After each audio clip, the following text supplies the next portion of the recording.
শীতকাল আসলেই পেটের খিদে আর মুখের স্বাদটা যেন বেড়ে যায়।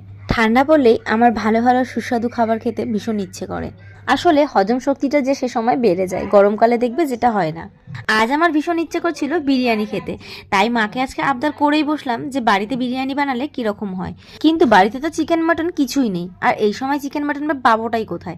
কিন্তু ঘরে তো ডিম রয়েছে, তো আন্ডা বিরিয়ানি করলে কিরকম হয়। তো মাকে যখন বললাম, মা তো আমার কথা মতন রাজি হয়ে গেল। আর মেয়ের আবদার তো মা পূরণ করবে, এটাই স্বাভাবিক। শ্বশুরবাড়িতে হাজারবার বললেও হয়তো পূরণ হবে না, কিন্তু বাপের বাড়িতে কিন্তু মা মেয়ের আবদার রাখবেই। তো সেই কথা মতো দেখো তোড়জোড় শুরু হয়ে গেছে। আমাদের আজকে রাতে স্পেশাল মেনু হচ্ছে আন্ডা বিরিয়ানি। তো কে কে আন্ডা বিরিয়ানি খেয়েছো আর খেতে কীরকম লাগে অবশ্যই কিন্তু কমেন্টে জানিয়ে যেও। তো দেখতেই পাচ্ছ আমাদের আন্ডা বিরিয়ানির প্রিপারেশন চলছে।